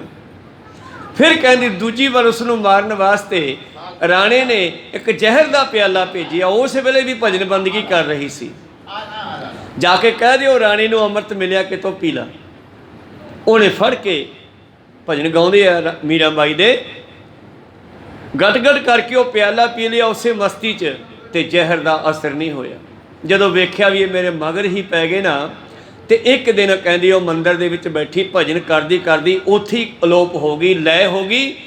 ਕਈ ਤਾਂ ਕਹਿੰਦੀ ਹੈ ਕਿ ਮੂਰਤੀ ਦੇ ਵਿੱਚ ਹੀ ਸਮਾ ਗਈ। ਚਲੋ ਖੈਰ, ਉਹ ਆਪਣੇ ਸਰੀਰ ਸਮੇਤ ਹੀ ਅਲੋਪ ਹੋ ਗਈ, ਲੈ ਹੋ ਗਈ। ਇਸ ਕਰਕੇ ਇਹ ਭਜਨ ਬੰਦਗੀ ਵਾਲਿਆਂ ਦੀ ਗੱਲ ਹੈ, ਬਹੁਤ ਉੱਚੇ ਪਾਏ ਦੀ ਗੱਲ ਹੈ। ਆਪਣੇ ਆਪ ਨੂੰ ਆਕਾਰ ਨੂੰ ਓਂਕਾਰ ਵਿੱਚ ਲੈ ਕਰ ਦਿਓ। ਕਰਤ ਤਪੱਸਿਆ ਜਬ ਹਾਂ ਭਇਓ ਦਵੈ ਤੇ ਇੱਕ ਰੂਪ ਹੋ ਗਏ ਹੋ। ਜਿਵੇਂ ਪਾਣੀ ਦੇ ਵਿੱਚ ਮਿੱਠਾ ਮਿਲਾਤਾ ਤੇ ਮਿਕਸ ਹੋ ਗਏ, ਇੱਕ ਹੋ ਗਏ। ਉਸੇ ਤਰ੍ਹਾਂ ਹੀ ਆਪਣੇ ਆਪ ਨੂੰ ਪਰਮੇਸ਼ਰ ਦੇ ਵਿੱਚ ਲੈ ਕਰ ਦਿਓ। ਔਰ ਹੋਰ ਕੀ ਕਰੋ ਫਿਰ, ਉਹਦੇ ਵਿੱਚ ਲੈ ਕਰਕੇ ਤੇ ਆਪਣੀ ਜਿਹੜੀ ਸਿਮਰਨ ਭਜਨ ਬੰਦਗੀ ਆ ਉਹਨੂੰ ਅਕਾਲ ਪੁਰਖ ਦੇ ਵਿੱਚ ਲੀਨ ਕਰੋ। ਆਪਣੇ ਆਪ ਨੂੰ ਉਹਦੇ ਵਿੱਚ ਲੀਨ ਕਰੋ। ਆਪਣੇ ਪੁਰਖ ਨੂੰ, ਆਪਣੇ ਆਤਮਾ ਨੂੰ ਪਰਮਾਤਮਾ ਵਿੱਚ ਸਥਿਤ ਕਰੋ ਜੀ। अर्ध मात्र में कर्म कारते अर्ध मात्र को पुरख उदार। ਜਿਸ ਵੇਲੇ ਤੁਹਾਡੇ ਅੰਦਰ ਇਹ ਅਵਸਥਾ ਬਣ ਗਈ, पुरख परात्मा एव त्रिसते ब्रह्म आत्मा शेख विचार। ਫਿਰ ਉਹ ਗੱਲ ਬਣ ਜਾਣੀ ਹੈ ਜਿਹੜੀ ਪ੍ਰੀਤਮ ਨੇ ਲਿਖੀ ਆ, ਹਰ ਕਾ ਸੇਵਕ ਸੋ ਹਰ ਜੇਹਾ ਭੇਦ ਨ ਜਾਣੋ ਮਾਨਸ ਦੇਹਾ। ਜਿਹੜੀ ਕਬੀਰ ਸਾਹਿਬ ਜੀ ਨੇ ਕਹੀ ਆ, ਅਬ ਤੋਂ ਜਾਏ ਚੜੇ ਸਿੰਘਾਸਣ ਮਿਲੇ ਹੈ ਸਾਰਿੰਗ ਪਾਣੀ, ਰਾਮ ਕਬੀਰਾ ਏਕ ਭਏ ਹੈ ਕੋਈ ਨਾ ਸਕੇ ਪਛਾਣੀ। ਪਰਮੇਸ਼ਰ ਦੇ ਵਿੱਚ ਤੁਹਾਡੀ ਆਤਮਾ ਜਦ ਮਿਲ ਗਈ ਤੇ ਫਿਰ ਕੀ ਹੋ ਜਾਣਾ ਹੈ? ਹੁਣ ਬ੍ਰਹਮ ਆਤਮਾ ਹੀ ਬਾਕੀ ਰਹਿ ਗਿਆ। इत उपासना नर कुरते पिन पिन लीजे उरतार। ਇਸ ਤੱਥ ਨੂੰ ਵਿਚਾਰ ਲਓ। ਇਸ ਪ੍ਰਕਾਰ ਆਦਮੀ ਉਪਾਸਨਾ ਕਰੇ। ਤੁਹਾਨੂੰ ਸਮਝਾ ਦਿੱਤਾ ਕਿ ਸਿਮਰਨ ਕਰਦਿਆਂ ਹੋਇਆਂ ਭੁੱਲ ਜਾਣਾ ਟਾਈਮ ਕੀ ਹੋ ਗਿਆ। ਆਪਾਂ ਘੜੀ ਸਾਹਮਣੇ ਲਾਈ ਆ ਕਿਉਂਕਿ ਪਤਾ ਨਹੀਂ ਆਪਾਂ ਵੀ ਕਥਾ ਕਰਦੇ ਭੁੱਲ ਜਾਈਏ, ਪਰ ਫਿਰ ਵੀ ਟਾਈਮ ਗਾਂ ਟੱਪ ਜਾਂਦਾ ਕਈ ਦਫਾ। ਇਸੇ ਤਰ੍ਹਾਂ ਦਾ ਤੇਰਾ ਸਿਮਰਨ ਭਜਨ ਬੰਦਗੀ ਹੋ ਜਾਵੇ ਕਿ ਤੈਨੂੰ ਕਾਲ ਸਮਾਂ ਸਥਾਨ ਸਭ ਕੁਝ ਭੁੱਲ ਜਾਵੇ, ਫਿਰ ਗੱਲ ਬਣ ਜਾਣੀ ਆ। ਪ੍ਰੀਤਮ ਜੀ ਕਹਿੰਦੇ, ਇਤ ਉਪਾਸਨਾ ਨਰ ਕੁਰਿਆਤ ਹੈ। ਜੇ ਮਨੁੱਖ ਇਸ ਤਰ੍ਹਾਂ ਦੀ ਉਪਾਸਨਾ ਕਰੇ, ਪਹਿਨ ਪਹਿਨ ਲੀਜੈ ਉਧਾਰ। ਅੱਗੇ ਸਮਝ ਲਓ ਜੀ। आत्म ज्ञान कांड सवैया छंद सत्यं ज्ञान अनंतं ब्रह्म जो तत्र मस याद वाक्य जे चार। ਸਤਿਅੰ ਗਿਆਨ, ਸੱਚਾ ਗਿਆਨ ਕੀ ਹੈ? ਘਟ ਘਟ ਮੈਂ ਹਰ ਜੂ ਬਸੈ। ਇਹ ਸੱਚਾ ਗਿਆਨ ਹੈ ਕਿ ਹਰ ਥਾਂ ਤੇ ਉਹਦਾ ਵਾਸਾ ਹੈ। ਕਾਹੇ ਰੇ ਬਨ ਖੋਜਣ ਜਾਹੀ ਸਰਬ ਨਿਵਾਸੀ ਸਦਾ ਅਲੇਪਾ ਤੋਹੀ ਸੰਗ ਸਮਾਈ ਮਨ। ਕਿਸ ਤਰ੍ਹਾਂ ਪੋਹ ਮਦ ਜੋ ਬਾਸ ਬਸਤ ਹੈ, ਮੁਕਰ ਮਹ ਜੈਸੇ ਛਾਈ ਤੈਸੇ ਹੀ ਹਰ ਬਸੈ ਨਿਰੰਤਰ ਘਟ ਹੀ ਖੋਜੋ ਭਾਈ। ਸਤਿਅੰ ਗਿਆਨ ਮਨੰਤ ਬ੍ਰਹਮੰ, ਜੋ ਹਰ ਥਾਂ ਤੇ ਬ੍ਰਹਮ ਨੂੰ ਮੰਨਦਾ ਹੈ, ਇਹ ਸੱਚਾ ਗਿਆਨ ਹੈ। ਇਹਦੇ ਉੱਤੇ ਤਤਵਸ ਤਤ ਵਸਤੂ ਦੇ ਚਾਰ ਵਾਕ ਇਸ ਤਰ੍ਹਾਂ ਹਨ। सर्वात्म ब्रह्म ब्रह्म सर्वात्म अद्वितीय द्वैत नासती तार। ਬ੍ਰਹਮ ਸਾਰੀਆਂ ਆਤਮਾ ਵਿੱਚ ਹੈ, ਆਤਮਾ ਸਾਰੀਆਂ ਬ੍ਰਹਮ ਵਿੱਚ ਹੈ। ਬਸ ਦੂਜੀ ਗੱਲ ਹੀ ਛੱਡ ਦਿਓ। ਕੋ ਸਤਨਾਮ। ਸਤਿਅੰ ਗਿਆਨ ਕੀ ਹੈ? ਸਰਬਾਤਮ ਬ੍ਰਹਮਾ, ਸਾਰਿਆਂ ਵਿੱਚ ਬ੍ਰਹਮ ਹੈ। ਬ੍ਰਹਮ ਸਰਬਾਤਮੰ ਭਾਵ ਤੁਹਾਡੇ ਅੰਦਰ ਵੀ ਤੇ ਤੁਹਾਡੇ ਬਾਹਰ ਵੀ ਬ੍ਰਹਮ ਹੈ। ਕੋ ਸਤਨਾਮ। ਆ ਖਾਲੀ ਥਾਂ ਦੇ ਵਿੱਚ ਵੀ ਬ੍ਰਹਮ ਹੈ। ਮਹਾਂਪੁਰਖ ਸੰਤ ਮੁਸ਼ਕੀਨ ਜੀ ਕਿਹਾ ਕਰਦੇ ਸੀ ਕਥਾ ਕਰਦੇ, ਕਹਿੰਦੇ ਇਹ ਮਤ ਸਮਝਿਓ ਵੀ ਸੰਗਤ ਥੋੜੀ ਹੈ ਤੇ ਥਾਂ ਕਾਫੀ ਖਾਲੀ ਪਿਆ ਹੈ। ਇਸ ਖਾਲੀ ਥਾਂ ਦੇ ਵਿੱਚ ਵੀ ਪਰਮੇਸ਼ਰ ਦੀਆਂ ਬਖਸ਼ੀਆਂ ਰੂਹਾਂ ਇਹ ਕਥਾ ਕੀਰਤਨ ਵਿਚਾਰਾਂ ਬਾਣੀ ਸਰਨਮਨ ਕਰਨ ਲਈ ਆਉਂਦੀਆਂ। ਕੋ ਸਤਨਾਮ। ਕਿਸੇ ਮਨੁੱਖ ਨੇ ਜਾਣ ਬੁੱਝ ਕੇ ਪੇਪਰ ਲਿਆ ਤੇ ਇੱਕ ਥਾਂ ਤੇ ਉਹ ਜਾਣ ਬੁੱਝ ਕੇ ਬਹਿ ਗਿਆ। ਕਹਿਣ ਲੱਗਿਆ ਮੈਂ ਦੇਖਦਾ ਭਲਾ ਇੱਥੇ ਕਿਹੜਾ ਬੈਠਾ। ਤੇ ਜਦੋਂ ਥੋੜਾ ਸਮਾਂ ਬੈਠਾ ਤੇ ਕਹਿੰਦੀ ਉਹ ਡਿੱਗ ਪਿਆ। ਜਦ ਡਿੱਗਿਆ ਕਹਿੰਦੇ ਕੀ ਹੋ ਗਿਆ? ਕਹਿੰਦੇ ਕਿਸੇ ਨੇ ਧੱਕਾ ਮਾਰਿਆ। ਕਹਿੰਦੇ ਕਿਉਂ ਮਾਰਿਆ? ਕਹਿੰਦੇ ਥਾਂ ਬਦਲ ਕੇ ਬੈਠਾ ਸੀ ਨਾ, ਵੀ ਦੇਖਦਾ ਭਲਾ ਇਸ ਥਾਂ ਤੇ ਕੌਣ ਬਹਿੰਦਾ। ਪਹਿਲਾਂ ਤੂੰ ਉੱਧਰ ਬਹਿੰਦਾ ਸੀ, ਜਾਣ ਕੇ ਇੱਥੇ ਬੈਠਾ ਸੀ ਤੂੰ। ਖੈਰ ਇਹ ਚੀਜ਼ਾਂ ਹੈ ਪਰਮੇਸ਼ਰ ਦੀਆਂ ਰੂਹਾਂ। ਇਹੋ ਜਿਹੇ ਥਾਵਾਂ 'ਤੇ ਸਤਸੰਗ ਕਥਾ ਕੀਰਤਨ ਵਗੈਰਾ ਚੱਲਦਾ, ਗੁਰਬਾਣੀ ਚੱਲਦੀ ਹੈ, ਉੱਥੇ ਰੂਹਾਂ ਆਪਦੇ ਭਲੇ ਵਾਸਤੇ ਵੀ ਆਉਂਦੀਆਂ। ਮਤਲਬ ਕਿ ਤੁਹਾਡੇ ਬਾਹਰ ਵੀ ਪਰਮੇਸ਼ਰ ਹੈ ਤੇ ਤੁਹਾਡੇ ਅੰਦਰ ਵੀ ਪਰਮੇਸ਼ਰ ਹੈ। ਉਹਦਾ ਚੱਕਰ ਚਿਹਨ ਅਰ ਵਰਨ ਜਾਤੀ ਅਰ ਪਾਤ ਨਹਨ ਜੇ ਰੂਪ ਰੰਗਿਆ ਰੇਖ ਪੇ ਕੋ ਕਹਿ ਨਾ ਸਕਤ ਕਹੇ ਅਚਲ ਮੂਰਤ। ਕਦੇ ਜਾਣ ਵਾਲਾ ਨਹੀਂ, ਕਿਤੋਂ ਆਉਣ ਵਾਲਾ ਨਹੀਂ, ਹਰ ਥਾਂ ਤੇ ਹੈ। ਅਨੁਭਵ ਪ੍ਰਕਾਸ਼, ਉਹ ਤੁਹਾਡੇ ਅਨੁਭਵ ਦੇ ਵਿੱਚ ਪ੍ਰਕਾਸ਼ ਹੁੰਦਾ। ਅਨੁਭਵ ਪ੍ਰਕਾਸ਼ ਅਮਤੋਜ ਕਹਿਜੈ, ਜਿਸ ਦਾ ਕੋਈ ਬਲ ਦਾ ਨਹੀਂ ਪਤਾ, ਜਿਸ ਦੀ ਕੀਮਤ ਦਾ ਨਹੀਂ ਪਤਾ। ਕਰੋੜ ਕੋਟ ਇੰਦਰ ਇੰਦਰਾਨ ਸਾਹੋ ਸ਼ਹਾਨ ਗਣਿਜਿਆ, ਸਾਰੇ ਉਹਨੂੰ ਗਾ ਰਹੇ ਨੇ। ਤੈ ਭਵਨ ਮਹੀਪ ਤਿੰਨਾਂ ਲੋਕਾਂ ਦੇ ਰਾਜੇ, ਨਰ ਸੁਰ ਅਸੁਰ, ਇਹ ਸਾਰੇ ਹੀ ਉਹਨੂੰ ਨਿਤ ਨਵਾਂ ਕਹਿ ਕੇ ਗਾ ਰਹੇ ਨੇ। ਉਹ ਹਰ ਥਾਂ ਤੇ ਵਸਦਾ ਹੈ। ਇਸ ਕਰਕੇ ਇਹੋ ਹੀ ਸੱਚਾ ਗਿਆਨ ਹੈ ਸਿੱਖੋ, ਆਤਮ ਗਿਆਨ ਹੈ। ਹਰ ਥਾਂ ਤੇ ਉਹ ਹੈ, ਉਹਦੇ ਵਿੱਚ ਅਸੀਂ ਹਾਂ ਤੇ ਸਾਡੇ ਵਿੱਚ ਉਹ ਹੈ। ਆ ਖੁੱਲੇ ਹਵਾ ਦੇ ਵਿੱਚ ਉਹ, ਉਹਦੇ ਪਲਾਟ ਦੇ ਵਿੱਚ ਜ਼ਮੀਨ ਤੋਂ ਅਸਮਾਨ ਤੱਕ ਉਹ ਸਮਾਇਆ ਹੋਇਆ। ਅਦੁੱਤੀ ਜਿਹਦੇ ਵਰਗਾ ਦੂਜਾ ਨਹੀਂ, ਮੂਹਰੇ ਆੜਾ ਲਾਤਾ। ਦੁੱਤੀ ਹੁੰਦਾ ਦੂਜਾ, ਅਦੁੱਤੀ ਜਿਹਦੇ ਵਰਗਾ ਦੂਸਰਾ ਹੋਰ ਕੋਈ ਨਹੀਂ ਹੈ। ਦਵੈਤ ਨਾਸਤੀ ਧਾਰ, ਇਸ ਗੱਲ ਨੂੰ ਦਿਮਾਗ ਦੇ ਵਿੱਚ ਵਸਾ ਲਓ ਜੀ। ਸਤਿੰਗ ਗਿਆਨ ਅਨੰਤ ਆਤਮਾ, ਬ੍ਰਹਮ ਏਕ ਅਦਵੈ ਨਿਰਧਾਰ। ਇਹ ਸੱਚਾ ਗਿਆਨ ਹੈ ਕਿ ਆਤਮਾ ਦੇ ਵਿੱਚ ਹੀ ਪਰਮਾਤਮਾ ਨੂੰ ਜਾਣਨਾ। ਬ੍ਰਹਮ ਏਕ, ਪਰਮੇਸ਼ਰ ਇੱਕ ਹੈ। ਅਦਵੈ, ਦਵੈਤ ਰਹਿਤ ਹੈ, ਦਵੈਤ ਰਹਿਤ ਹੈ। ਛੋਟੀ ਜੀ ਵਿਚਾਰ ਕਰਕੇ ਫਿਰ ਆਪਾਂ ਸਮਾਪਤੀ ਵੱਲ ਹੋਵਾਂਗੇ। ਧੰਨ ਗੁਰੂ ਗੋਬਿੰਦ ਸਿੰਘ ਜੀ ਮਹਾਰਾਜ ਦੀਵਾਨ ਸਜਾਉਂਦੇ ਆ ਤੇ ਰੋਜ਼ਾਨਾ ਇੱਕ ਸਿੱਖ ਮਨੁੱਖ ਪਰੇ ਆ ਕੇ ਡਿਉੜੀ ਤੇ ਖੜ ਜਾਂਦਾ, ਕਥਾ ਕਬੀਰ ਵਾਰਤਾ ਸੁਣਦਾ, ਵਿਚਾਰ ਸੁਣਦਾ, ਉੱਥੇ ਮੁੜ ਜਾਂਦਾ, ਅੱਗੇ ਆ ਕੇ ਮੱਥਾ ਨਹੀਂ ਟੇਕਦਾ। ਗੁਰੂ ਸਾਹਿਬ ਦੀ ਨਿਗਾਹ ਸਿੱਧੀ ਗੇਟ ਤੇ ਉਹ 'ਚ ਪੈਂਦੀ ਆ। ਇੱਕ ਦਿਨ ਕਹਿੰਦੀ ਆਲਮ ਸਿਆ, ਹਾਂ ਮਹਾਰਾਜ, ਉਹ ਜਿਹੜਾ ਬੰਦਾ ਕੋਨੇ ਤੇ ਖੜਾ ਨਾ ਗੇਟ ਨਾਲ ਲੱਗਿਆ, ਸਮਾਪਤੀ ਤੋਂ ਬਾਅਦ ਅੰਦਰ ਲੈ ਕੇ ਆਓ ਉਹਨੂੰ। ਠੀਕ ਹੈ ਜੀ। ਸਮਾਪਤੀ ਹੋਈ। ਜਿਨ੍ਹਾਂ ਸਿੱਖਾਂ ਨੂੰ ਹੁਕਮ ਹੋਇਆ ਉਹਨਾਂ ਨੇ ਜਾ ਕੇ ਬੇਨਤੀ ਕੀਤੀ, ਭਾਈ ਸਾਹਿਬ ਤੁਹਾਨੂੰ ਗੁਰੂ ਸਾਹਿਬ ਨੇ ਯਾਦ ਕੀਤਾ, ਅੰਦਰ ਚਲੋ। ਉਹ ਕਹਿੰਦਾ ਨਾ ਮੈਂ ਅੰਦਰ ਨਹੀਂ ਜਾਣਾ, ਮਾਫ਼ ਕਰਨਾ, ਮੈਂ ਨਹੀਂ ਅੰਦਰ ਜਾਣਾ। ਉਹ ਕਹਿੰਦੇ ਗੁਰੂ ਸਾਹਿਬ ਤੈਨੂੰ ਕੁਛ ਨਹੀਂ ਕਹਿੰਦੇ, ਤੂੰ ਅੰਦਰ ਤਾਂ ਚੱਲ। ਕਹਿੰਦਾ ਨਹੀਂ ਮੈਂ ਨਹੀਂ ਜਾਂਦਾ। ਦੋ ਸਿੱਖਾਂ ਨੇ ਬਾਹਾਂ ਤੋਂ ਫੜ ਕੇ ਲਿਆਂਦਾ, ਹੁਕਮ ਤਾਂ ਵਜਾਉਣਾ ਹੀ ਸੀਗਾ, ਕੰਬੀ ਜਾਵੇ ਸਾਹਮਣੇ ਖੜਾ। ਪਾਤਸ਼ਾਹ ਕਹਿੰਦੇ ਤੂੰ ਅੰਦਰ ਕਿਉਂ ਨਹੀਂ ਆ ਕੇ ਬਹਿੰਦਾ, ਭਾਈ ਤੂੰ ਬਾਹਰ ਚੋਂ ਮੁੜ ਜਾਂਦਾ। ਮਹਾਰਾਜ ਡਰ ਲੱਗਦਾ, ਕਿਉਂ? ਮਹਾਰਾਜ ਮੈਂ ਆ ਕਥਾ ਵਾਰਤਾ ਸੁਣਨ ਵਾਸਤੇ ਇੱਕ ਵਾਰੀ ਮੰਦਰ ਕੰਨੀ ਗਿਆ ਤੇ ਉੱਥੋਂ ਪੰਡਤਾਂ ਨੇ ਮੈਨੂੰ ਭਜਾਤਾ। ਜੇ ਮਸੀਤ ਵੱਲ ਗਿਆ ਤੇ ਉਹਨਾਂ ਨੇ ਭਜਾਤਾ, ਤੇ ਇਸੇ ਕਰਕੇ ਮੈਂ ਅੰਦਰ ਨਹੀਂ ਆਇਆ, ਕਿਤੇ ਇੱਥੋਂ ਵੀ ਨਾ ਭਜਾ ਦੇਣ। ਤੁਹਾਡੇ ਬਚਨ ਬੜੇ ਚੰਗੇ ਲੱਗਦੇ ਆ। ਉਹ ਕਹਿੰਦੇ ਤੈਨੂੰ ਭਜਾਉਂਦੇ ਕਿਉਂ ਆ?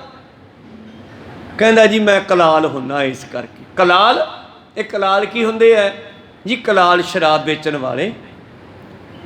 ਉਹ ਪਾਤਸ਼ਾਹ ਕਹਿੰਦੇ ਓਏ ਇੱਕ ਰਸ ਇੱਕ ਨਸ਼ਾ ਅਸੀਂ ਵੀ ਦਿੰਦੇ ਹਾਂ, ਕਲਾਲ ਤਾਂ ਗੁਰੂ ਦੇ ਲਾਲ ਹੁੰਦੇ ਆ। ਨਾਲੇ ਇਹ ਗੱਲ ਕਹੀ ਤੇ ਨਾਲੇ ਆਸਣ ਤੋਂ ਉੱਠ ਕੇ ਜਾ ਕੇ ਗਲਵਕੜੀ 'ਚ ਲੈ ਲਿਆ। ਕਹਿੰਦੇ ਤੂੰ ਮੂਹਰੇ ਆ ਕੇ ਬੈਠਿਆ ਕਰ, ਤੈਨੂੰ ਕੋਈ ਨਹੀਂ ਭਜਾਊਗਾ ਇੱਥੋਂ। ਕੁਛ ਦੱਸੋ ਉਹ ਬੰਦੇ ਨੂੰ ਕਿੰਨੀ ਹੱਲਾਸ਼ੇਰੀ, ਕਿੰਨਾ ਉਤਸ਼ਾਹ ਮਿਲਿਆ ਕਿ ਉਸ ਤੋਂ ਬਾਅਦ ਉਹ ਗੁਰੂ ਦਾ ਸਿੱਖ ਬਣ ਗਿਆ, ਕੋਈ ਸਤਿਗੁਰੂ ਸਿੰਘ ਸੱਜ ਗਿਆ।